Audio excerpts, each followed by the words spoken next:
and hit record. All right, guys, top of the Mine morning. too. Sorry, say again. The timing is impeccable, Nicole. Let me start over one more time. I'm sorry, I just said mine too.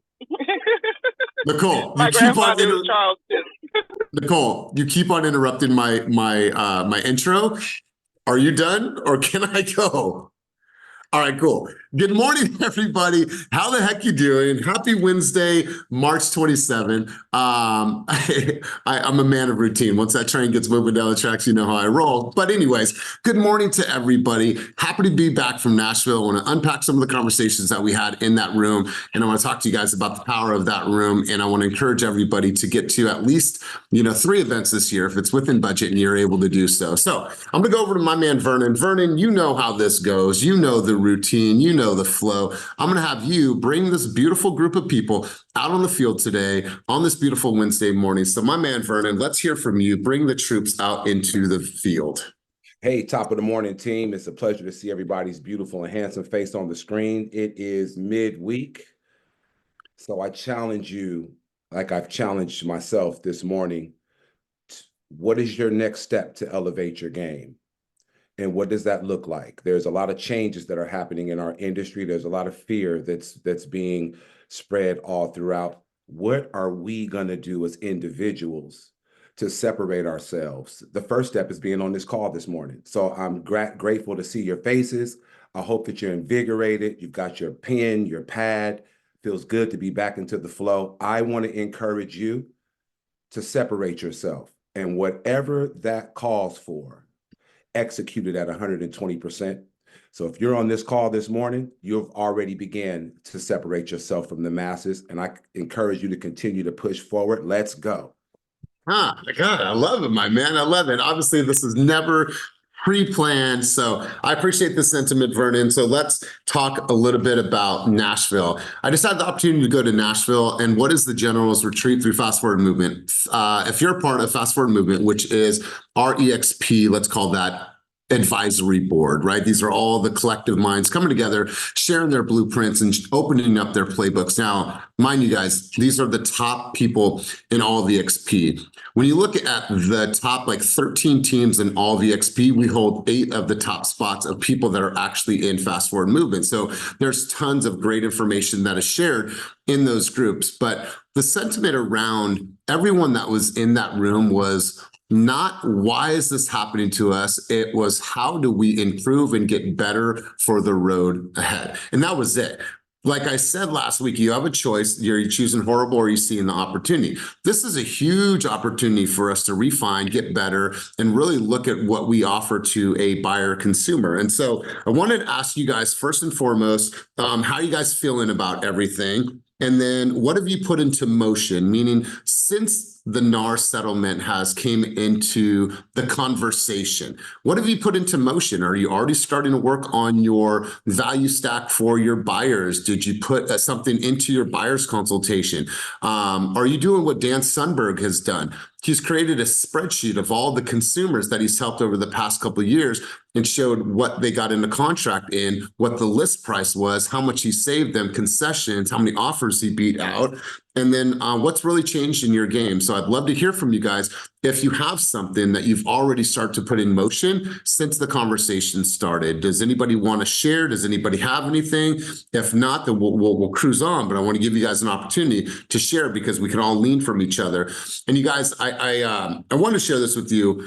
I opened up the whole entire session for Fast Forward Movement. And mind you guys, there were 6 presenters. And to be asked to speak, I never take that lightly. And my whole conversation was, we are going to borrow all of each other's confidence until it becomes ours. And that's why I want you guys to share here. The reason why I want you to share and be encouraged to throw your hand up, because I don't care if you're Melissa, I don't care if you're Michelle, I don't care if you're Michael, I don't care if you're Rakitha. Something that you have to say, you'll have somebody else on the screen in their little box saying I needed to hear that in order to borrow a little bit of that so I can go out and put that into my own game. We're all going to borrow each other's confidence until it becomes ours. And now that it's ours, I can pass that on to somebody else. That's the power of this group.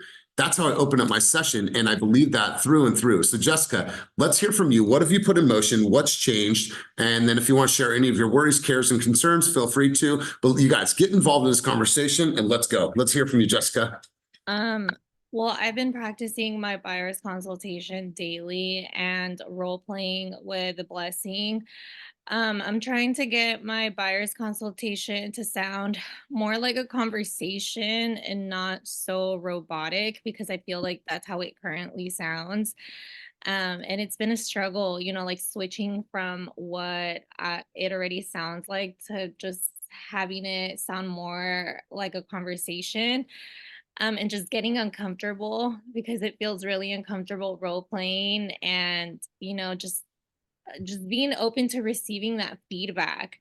Also, we created a spreadsheet with all of our clients and that we're currently working with together. And we've included like these how would you call it? Like a check mark or something. Oh my God, what's it called? A row, not a row. A The one that checklist. goes, the one that goes vertical. What am I? It's a call. Column. Yeah, that a column. If we've completed a buyer's consultation with them or not, and the ones that are highlighted in red are the ones that we need to go back to and complete our buyer's consultation with them. So that way we have like a visual, because at first we were just relying on Follow-Up Boss, but the spreadsheet is helping us look at what we've currently done with that specific client. So that's been really helpful as well. But I'm really nervous about it, and I know a lot of people are not, but I'm just nervous because I just started and I really want to master my buyer's consult. I've also purchased templates to try to personalize my listing presentation and my buyer's consultation to make it look more professional, I guess. I mean, not that it doesn't, but I just want it to have more of me in it. Yeah, you guys, and I absolutely love this. So if you're a fast agent, and we're not going to spend too much time on this, if you're a fast agent, we're going to be refining what's in the buyer's consultation. So there's going to be some new layers, some new depth to that. And then also there needs to be this era, and this goes for everybody, and our lender partners on this call, and I think like they can speak to this as well. If you don't have a book of business that you've closed on, which a lot of you do, if you don't, then leverage the team's numbers. But what we all should be doing that has a book of business is building all of our case studies and what we actually did for our buyers, right? Tell that story. Also, each of you that have gotten an offer accepted need to get reviews from the listing agent. We're great at getting reviews from our consumers, right? And here, what was it like working with me? I would love your review, whatever that looks like or sounds like. But now we need to get in the era of how was it working with Raj, right? Like, what does that look like from the listing agent's standpoint? That type of information is going to be very important for you guys as you're leveraging and as you're growing. And so, Jessica, somebody like you, this is all you know. All you know is doing a buyer's consultation. So and actually, you're in a really, really good position. And I love that you're practicing this. Here's my challenge to you. Next buyer's consultation that you have, you do it on Zoom and you tell the buyer that you want to record this so they have this as a reference. Wonderful. Awesome. I'm gonna hit record. I'm gonna send this to you. And then you go back and watch tape and you critique yourself. That's the best way for you to get better. Let's go, Michelle. And then I saw Lisette. I saw your hand up, and then we'll get right into the market conversation. Let's go, Michelle. Thank you. Mine's not super important, but in reference to the previous conversation, I didn't catch the gal's name. I'm sorry. She said she was new and working on scripts. What I wanted to say quickly is just being in this business for the last 5 years is fill your toolbox and everything will come naturally. I feel like trying to script sometimes for me is impossible because I don't script. Every person's different. I connect with that person immediately when I meet them. So every conversation's different. I would just say fill your toolbox and everything will come more naturally. Yeah, God, I love it. I love it. Good stuff. Lisette, I saw a hand up and then it went down. There you are. Hi, Lisette. Let's hear from you. Let's go. Good morning, team. So I'm going to piggyback off of what Jessica said. I actually revamped my entire, from beginning to end, buyer's consultation. And I did it more user friendly and dumbed it down just a little bit because there's so many terms that do overwhelm them. And we are going to have the conversation several times as we show. Another thing, Dan and I were working together, and I really loved that he was doing a spreadsheet, but I wanted to do something that I can add to the buyer's consultation as well. So I've reached out to buyers to get updated reviews from them. And then I'm going to put case studies directly behind or below the reviews so that the buyer has something to correlate it with, right? It's not just a story I'm telling them. This particular buyer is giving me a wonderful review, and this was the case story. This is how much we saved. This is the timeline that it took. On top of that, I also have revamped my High Note IO, because there's so much information to give to the buyers, right? Like whoever your title company is, mine is Chicago Title. She does so many wonderful things like vesting schedules, who's responsible for paying what. And since I took a Canva course, now I'm marketing and branding every single thing, but it has been so easy, the process of doing that. So I'm also revamping my High Note IOs to include videos, because there is no way I can give you a video in a buyer's consultation, right? It's paper. I can't give that to you. But High Note IO, I can add so many, much more things to it, in particularly videos, because those case stories translate in a video so much better, and you get all the feels and emotions with it, whereas reading it, you don't necessarily do that. So do you have the iteration of it? Is there anything that we can see? Can you drop it in the chat, or it's not there yet? it's not there yet, but you know what? I will send it to you, Elias, so you can see what I have, and then you can share it accordingly. Yeah, I love it. I love it. I love how proactive you have been on this. I've been getting emails about the Canva tutorial. Was it super helpful? I think thumbs up. Okay. All right. Cool. Let's go to Chris. Go ahead.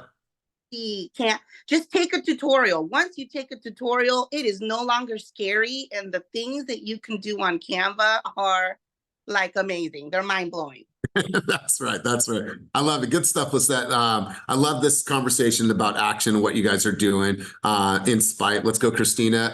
Christina, by the way, I didn't get a chance to tell you. I told Ashley, congratulations on your award. Going to the money store, well earned. Congratulations on all of your success. Love seeing that. Let's hear from you. Oh, thank you so much. I just wanted to add, going back to what Jessica was saying about buyer consultations, that's my approach, is really making it very natural, less pressured, because, we can be doing these all day long, and it kind of just, you're going it through the ropes of it, going through the groove. And these clients were probably so anxious to meet with you, right? Either be a phone call, a Zoom, in person. And they're so nervous that I find that my approach just being very, just kind of like, hey, like, let me make you feel comfortable. I'm going to be natural. I don't do a big whole blown out, presentation. I do have some slides I show them, but I try to make it more personal, and you'll start to notice they'll put their guard down. They'll start to laugh with you. I'll kind of put some jokes in there. And then they start to see, ask you actually more real questions. Because I feel like if I finish a consultation and they have absolutely no questions, then I feel like, okay, shoot, did I just go all over their head, like everything I just gave them? But when they're asking questions, they feel comfortable. If they feel comfortable, they're going to feel also confident in working with you.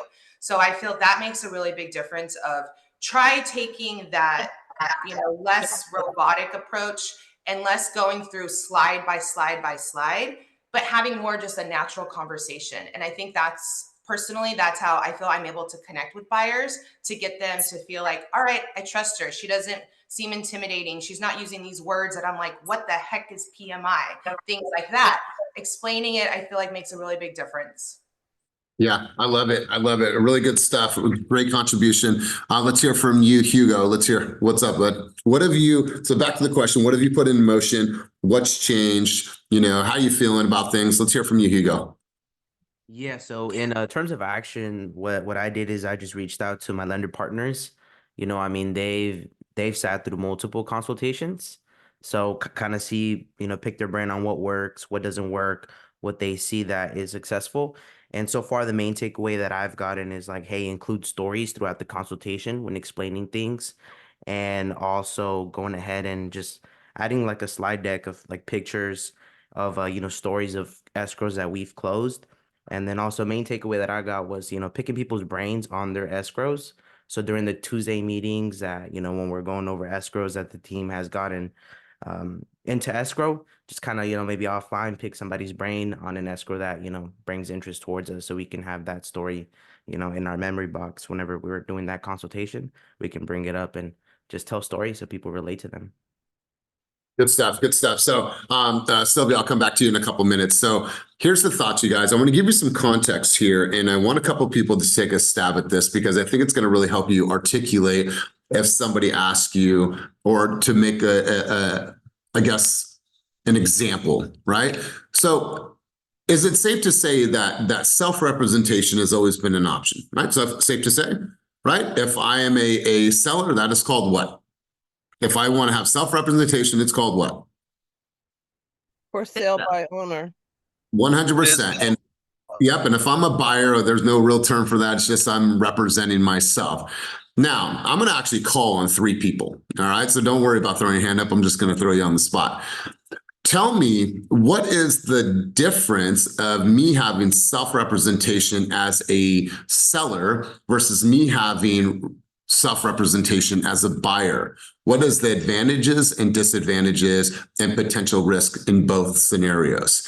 Because when you are able to articulate this, it will really start to make this conversation come full circle. So I'm going to call on a couple people.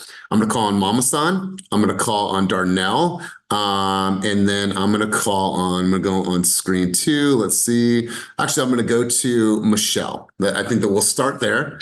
And so, Mama San, a consumer is able to have self-representation already.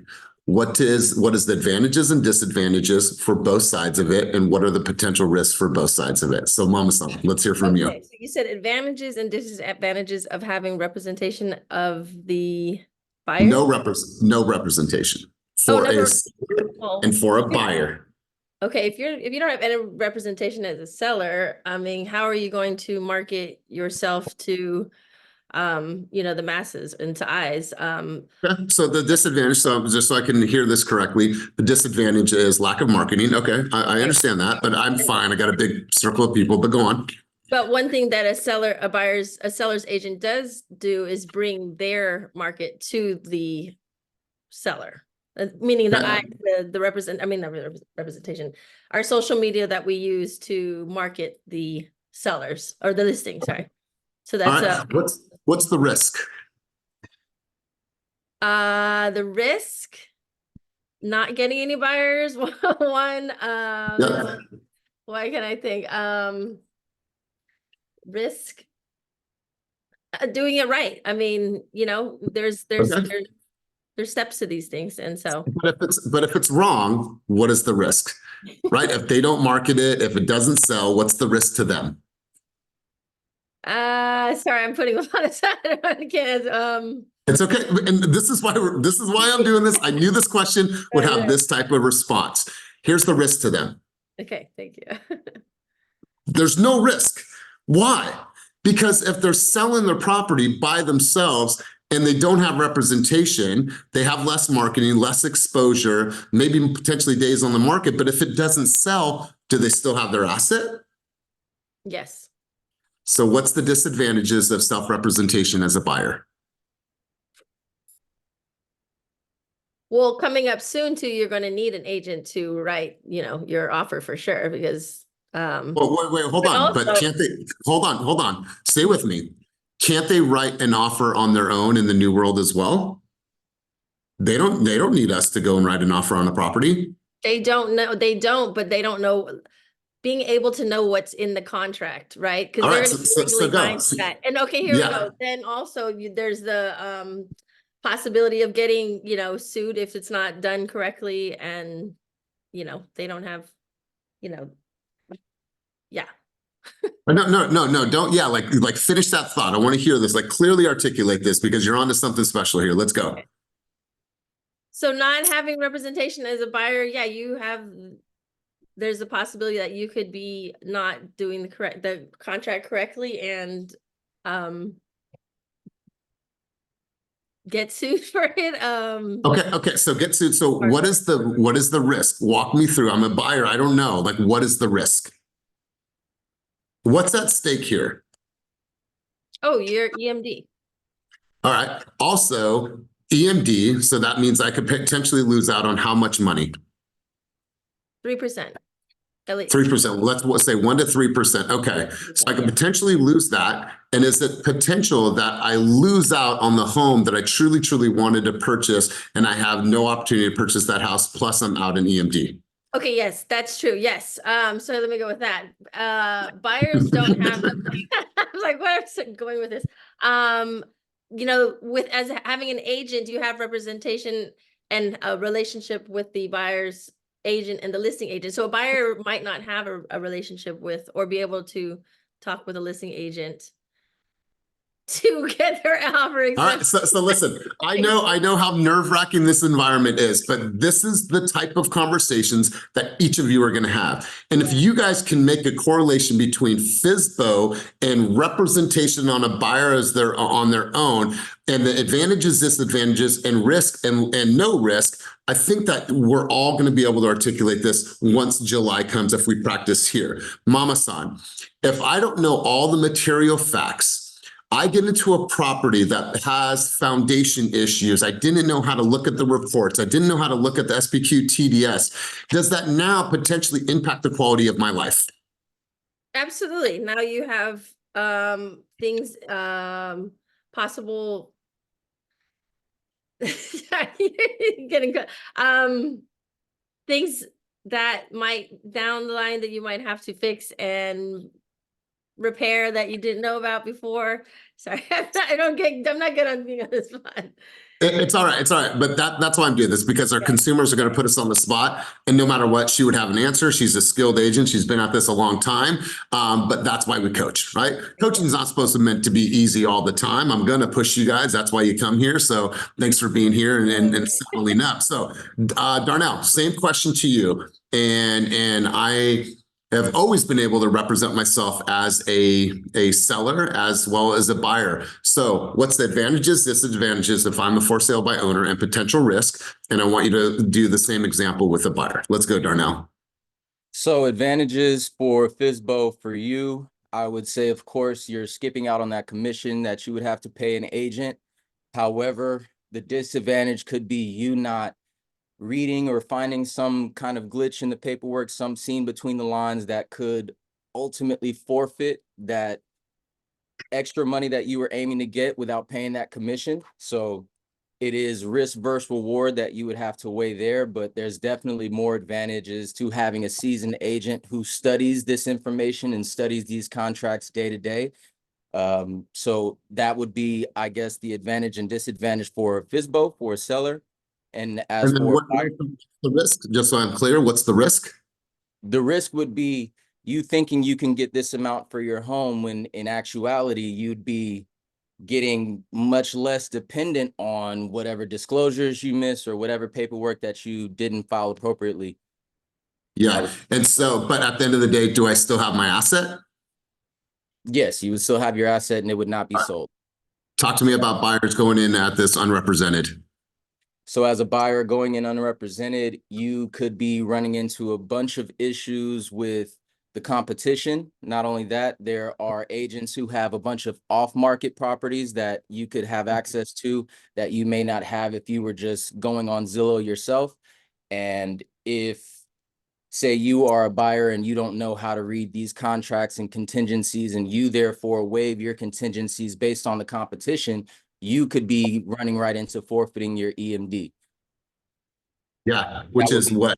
Disadvantage. That would be the disadvantage of going as a buyer without an agent. And I guess an advantage would just be, well, I don't know how to articulate the advantage of going without an agent because you need me. No, there's what I'd say there. The only advantage a buyer has is that they would not pay a commission. But that commission that they would pay is the value that they pay for representation, right? You commit a crime, you go to court, you say, oh, I'm going to go in this self-represented, right? Versus getting a retainer for a high-profile lawyer that understands the law at the highest degree, that is going to protect you and look at all the angles. That's the person that you're going to want to go to, because that's the person that's going to potentially, get you the response or the verdict that you want. And so we have to make sure that a buyer understands the risk of not having representation in this market. Can they go out right now and write offers? 100%, but there is so much risk that's associated. Let's go two more. We'll go Michelle, and then we'll go Dom, but Darnell, good stuff, man. Good stuff. And Mama San, good stuff. I appreciate you guys. Let's go, Michelle. Same scenario, scene. Same scenario. Okay, so for sale by owner, I mean, I see nothing but risk. I don't even know where to start. First of all, liability issues. If you're not filling out the disclosures properly, you already have a lawsuit on your hands. So whether you have your asset at the end or not, if you're picking up buyers along the way, you have to be able to market yourself. You have to have connections with agents in the area. Who is on the other side? Do you know how to accept an offer? I mean, there's so much to it. And then at the end of the day, it is about losing money, because if you're representing yourself to save 3%, at the end of the day, you're going to end up losing maybe a couple $100,000 by representing yourself. If there's lawsuits involved, if you don't know how to negotiate, if you're not, getting the right exposure and the right marketing, I think that would be it. All right, but at the end of the day, I won't lose my $500,000 home. I'll still have it. You'll still have it, but what was your end goal? Were you going somewhere? Were you moving to be closer to your grandkids? I mean, why were you moving? There has to be something that you wanted. So you may have your house, but not happiness. Yeah, I love the thought track. And so let's go to an unrepresented buyer. What's the advantages and disadvantages of an unrepresented buyer? Yeah, I guess it would just boil down to like everything else. It's money, right? So that would be the advantage. But the disadvantage is just single-handedly looking at the reports, whether it's HOA disclosures or home disclosures. I mean, they're super complicated. What's Section 1 action items? Most buyers, when I sit down and go through the disclosures, they're like, Section 1, never heard of that. Action items, what is that? Like you said, sinking foundation. We had that issue in Hercules. I mean, there's so much representation, negotiation. You're going to save money up front, but I guarantee by you not having a relationship and being able to negotiate with the agent on the other side, you're going to pay for it. So there's just really no advantage to representing yourself. I know we bring wealth, and I mean, we bring confidence in buying, and for them in return, it's priceless. Yeah, I love this. I love this. And Dom, I'm going to go to you in just a second. And Dom, somebody I really consider to be a great wordsmith. And well said, Michelle. At the end of the day, we have to think about this. If you're working with a buyer, and I heard Tina Call say this, and if you don't follow Tina Call, make sure to follow Tina Call. She said this, well, I think that we could, in essence, she's going to, and this was just a thought, we were all masterminding about doing like a, let's say, what kind of survey is? Let's just call it a survey, right?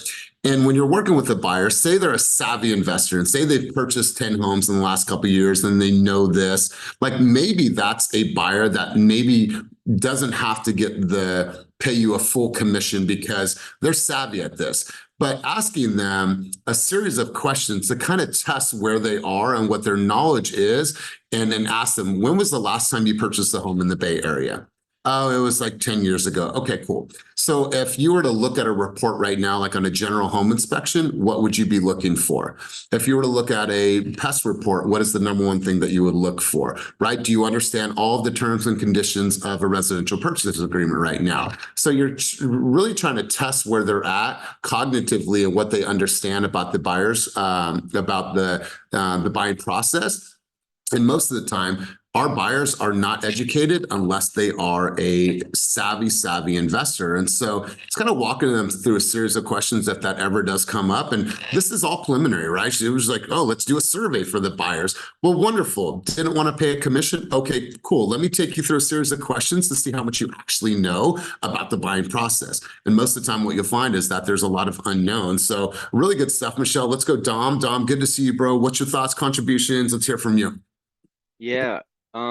I think for the seller side of things, like it's really more asking questions. I think that's way more powerful than just like being able to flood them with information about, the disadvantages of being able to work with an agent.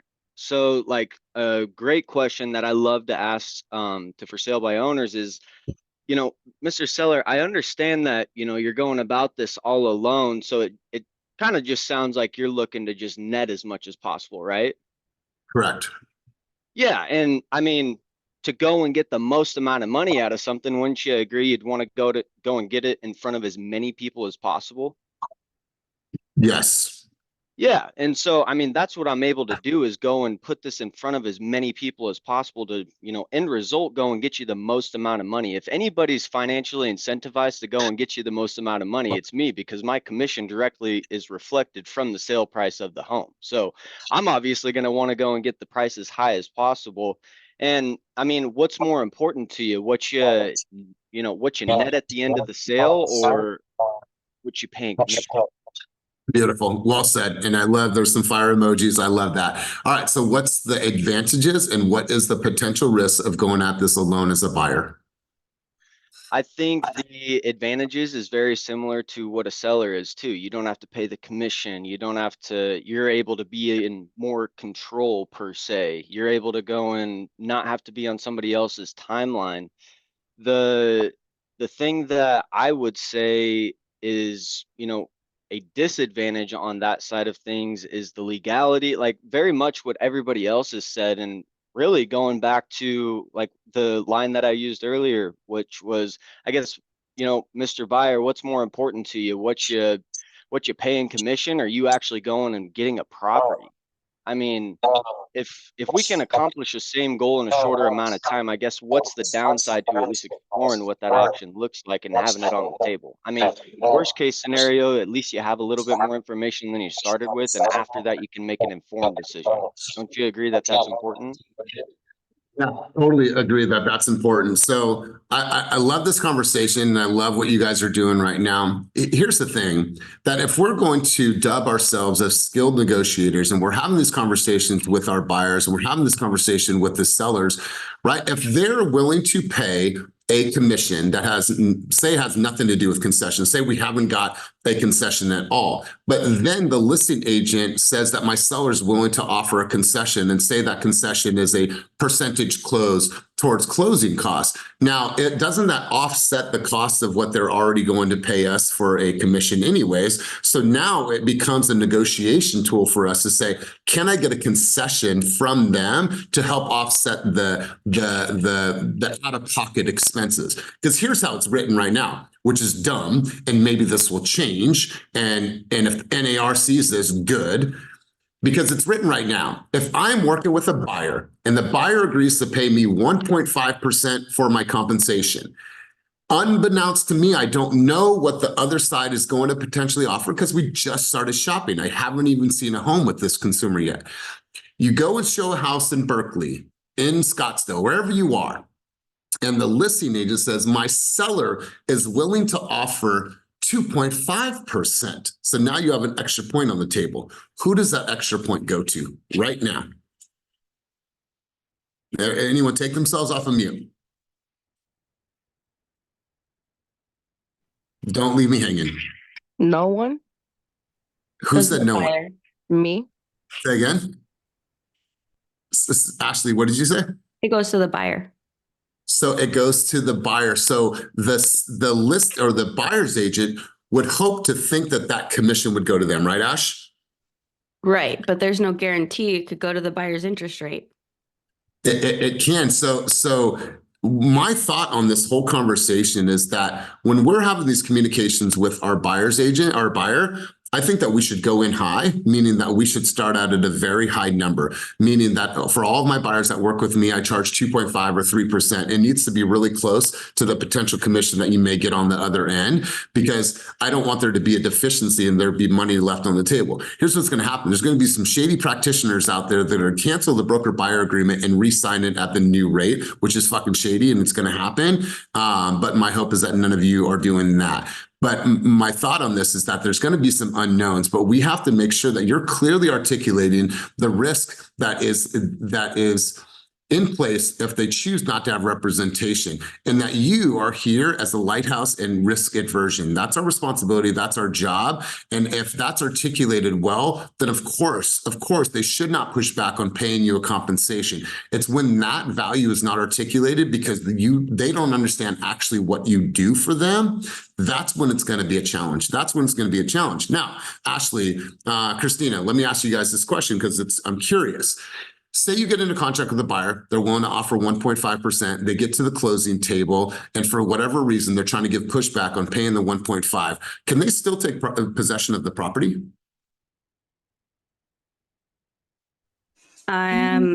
As of right now, we don't require buyer's agreements, so we don't even look at the buyer's agreement. So they can still, Christine, unless you know something different, as far as I'm aware, I've never seen a buyer's agreement be asked for. So yes, they can. And in fact, if the seller says we'll pay 3% and the buyer says, okay, great, let me use 1 or 2 points towards buying down my rate, we would do that because there's nothing requiring us to look at a buyer's agreement right now.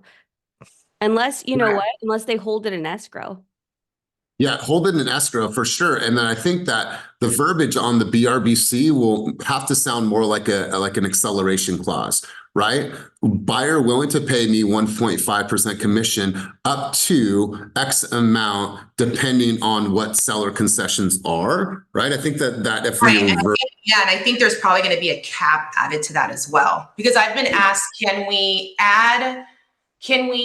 give an additional seller credit to then part of that go to the realtor? There's been and right now, we've reached out to management and said, hey, what's your guys' input on this? We're getting inquiries from our realtor partners. They're really saying their feedback is this is still a lot of stipulation. We really do have to wait until July. But as of right now, can't you just write it into the addendum, like X amount to go towards this, X amount to go towards paying buyers compensation? If it's in an addendum, it's really straightforward. We know what to do with it. If it's just on the buyer's agreement, then we're not going to know unless it gets held up in escrow at the end. Right. Totally. And also, just so you guys know too, I've been asked by a couple people, can we add that to the loan amount? And you cannot. So we're not able to. Not yet. And obviously that's the conversation I'm hearing with our lender partners is that, do we see a future where that is rolled into the loan? Well, some of my lender friends are saying, no way, no how, because now the risk for the bank goes up higher, right? The LTV goes up higher. So the risk for the buyer, the bank is heightened. So why do they want to take that on? So I'm curious to see how this all plays out, and can closing costs be in the form of compensation down the road? I don't know. I don't know. That's why I'm having these conversations. Let's go, Darnell, and then we'll shift gears on the conversation. Darnell, you got a hand up, but let's go. Yeah, it was a few minutes back. I was a little confused on what you said, so I just wanted to get a question about it. You said something about, say it was 1.5 on the buyer's broker agreement, and if the seller was offering a higher percentage, you said there was going to be some unscrupulous agents that will nullify that buyer broker agreement and then try and get that commit. What? Did I hear that correct? Right? Yeah. And so I'm telling you this because I look at all angles. If it's written in the broker buyer agreement, like Ashley was saying, without like an exclamation clause or without an addendum stating that if the seller offers X amount, then buyer's agent is to receive that commission, right? If it's not written and the listing agent's seller agrees to pay 2.5%, right? That means it's a percentage higher than what you got in the contract and agreed with your buyer. Well, shit, there's more money on the table, right? Well, if it's not written into the broker buyer agreement, that money does not go to the agent starting in July. It does not. So the value of you starting out high, because chances are the sellers right now are not just going to all of a sudden not pay any type of commission. Why? Because you have really good listing agents who are taking these listings that are going to articulate the value of wanting to offer an other side commission. Right? That's what a great listing agent is going to do. So that listing agent is probably going to be able to negotiate some type of money from that seller. For example, in Alameda County, year to date right now, there's 934 deals that have closed in Alameda County that had a 2.5% commission, right? That doesn't just change overnight. Why did they get that? For exposure, for opportunity, to get more eyes on the property, to create a frenzy, right? I would rather do that versus just get one or two offers. And now I'm trying to pit those. I want to get the masses in on my property. That's what a good listing agent is going to do. So my suggestion is that we go in high. Let's go, Randy. Let's go, Dennis. I know you were mentioning adding the buyer's commission or the agent's commission into the purchase price. So what we would do is we would actually add it into their purchase agreement, and then we would tell the listing agent that we went this X amount above what we were originally willing to offer, and trying to get that back as a compensation, or them giving the buyer back the credit of that amount. Okay. My lending partners, what do you guys think about that scenario? Is that something that's going to bode well in the new world? Like, thoughts? Christina, Ashley. Oh, sorry about that. I missed that. What was it you just said? He's talking about offering a higher offer price and then asking for a credit. People are doing that regularly now. Yeah. It's how people are getting their credit. So if a house you would offer and you think they would accept 500,000, you might offer 510 and then ask for a $10,000 credit back and let the listing agent know, I was going to offer 500, but we're really trying to structure this to get a lower interest rate, or you can throw compensation in here, however you can structure it contractually, and say, we're offering 500, but we're actually going to offer 510. Could you please give us $10,000 back? And that's a way to kind of get it wrapped into the loan. Yeah, and that's where I've been asked if we can do that. I'm not sure if that's going to be something that we're going to able to allow, because it is, technically it's a non-recurring closing cost. So we could see that come through where guidelines, Fannie Mae, Freddie Mac, FHA will come back and say, well, it's a non-recurring closing cost that the seller is providing. And technically it is going to the buyer, which then the buyer is giving it to their realtor.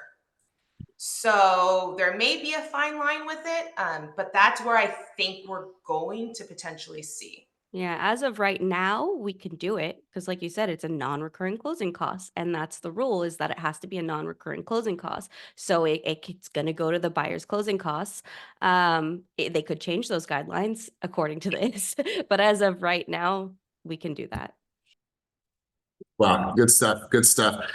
Any other thoughts? Any other contributions? And then before we kind of wrap session, I would want to go back to you, Christina and Ashley. Any other thoughts, insights, and contribution? And the reason why we're having this is that I just want to make sure that we're in the flow, we're in the know, and that we have ways to talk about this. You've always been valuable, you guys. The buyer's agent is not all of a sudden become less valuable. You've always been valuable, always, and you always will be. But it's those that are not able to demonstrate that, articulate that, and illustrate it. That's the people that are going to get left behind, and that's unfortunate. So we have a responsibility. And I've said this, and I'll say it until I'm blue in the face. If anything negative comes from this settlement, it's on us. It's on us. Right? We have an opportunity to really pave the way for a new world of real estate in the way that we are viewed. Because a lot of consumers, if you think about consumer rating across all products, real estate professionals have less than a 10% consumer rating.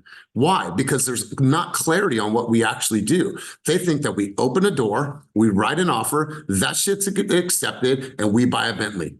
Literally, they just have a very, very low consumer rating on us because they don't understand the layers and layers and layers of the depth that we cover for them and how we protect them, how we negotiate, how we review, sleepless nights of looking at HOA docs, all those things. They don't know that. They just don't know that. So I think I would want a Bugatti over a Bentley, but I love that. So let's hear from Ashley and Christina. Since you guys have, been on the lending side, what are you seeing in the market?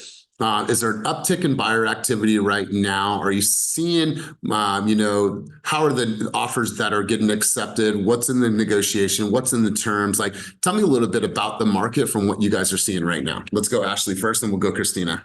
I'm gonna step away for 1 second. Sure.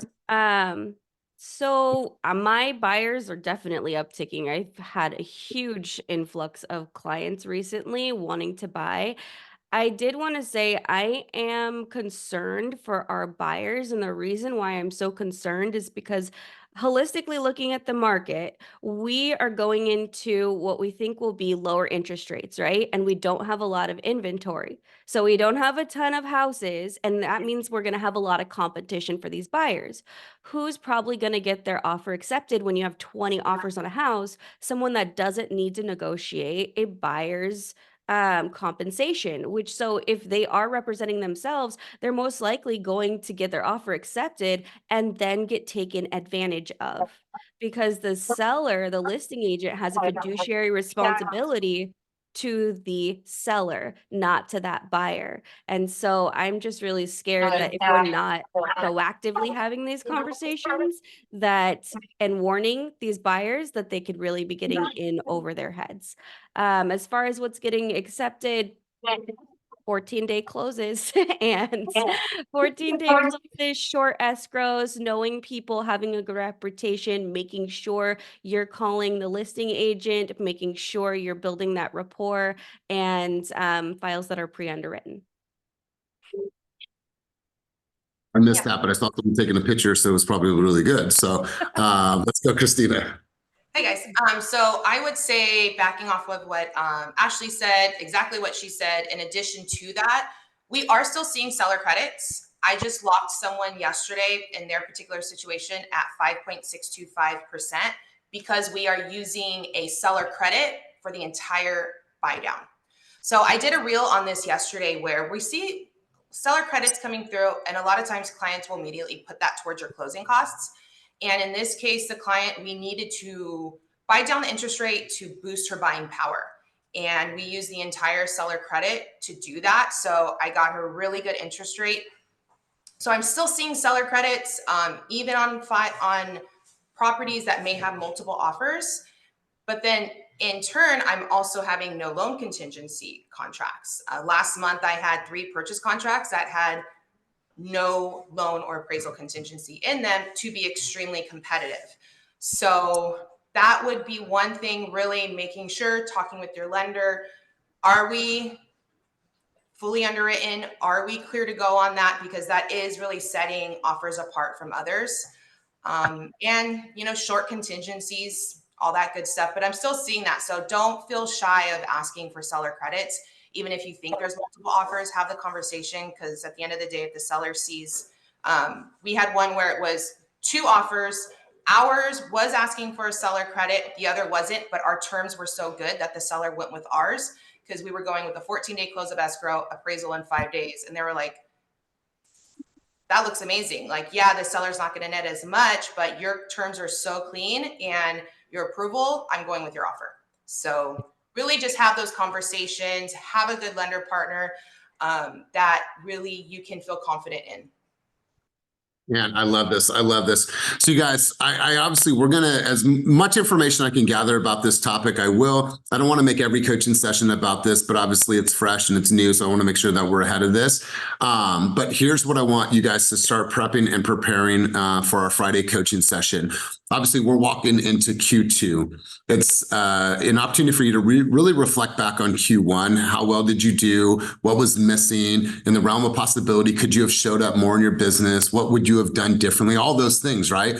And I want you guys to come to the table on Friday, since it's all about action on Friday, and share with me and share with the group, what does your action plan for Q2 look like? We have a Q1 review meeting today, me, Karina, Molly, and Kenny.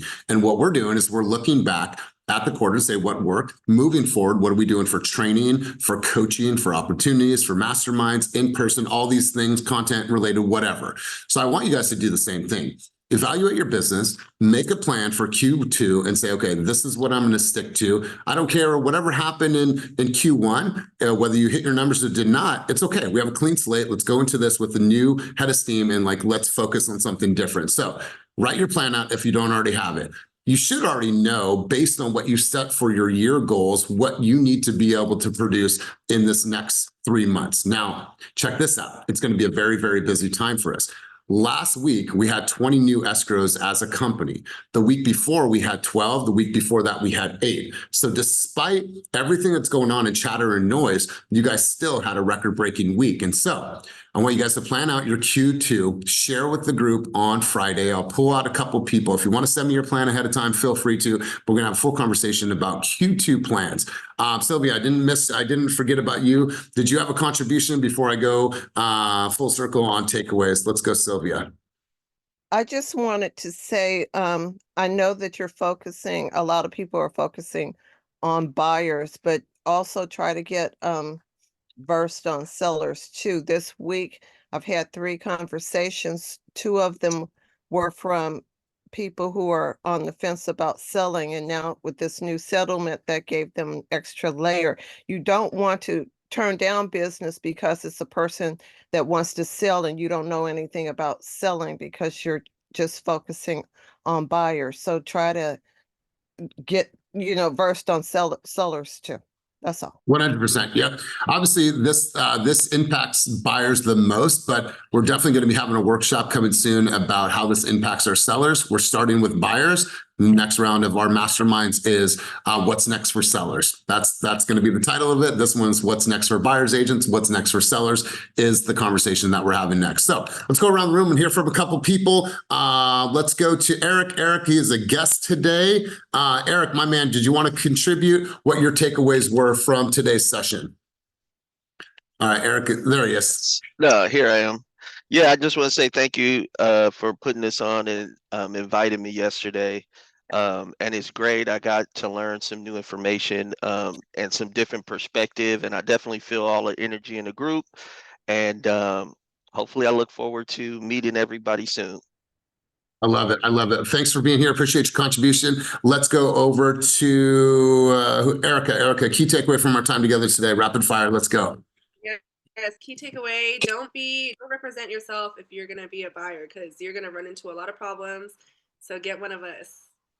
That's it. Get one of us, right? Listen, you guys, we're here for risk aversion. We need to protect our clients. We need to treat it as if they are going into court, fighting for their life, and they need representation. That is us. That's going to help them keep their ass out of jail, keep their ass out of trouble, and put more money back in their pocket. So let's wrap with one last person. Let's go, Lisa, and then Darnell. Lisa, key takeaways from our time together today. Rapid fire. Let's hear from you. I think buyers will, I think it's a great opportunity for us to share with buyers. I know we haven't done a great job as an industry to show our value. And I'm really excited to stop working with buyers without a contract, honestly, because I'm tired of getting burned. And being taken advantage of buyers to just open doors for them. So that's right. I'm looking forward to the change, honestly.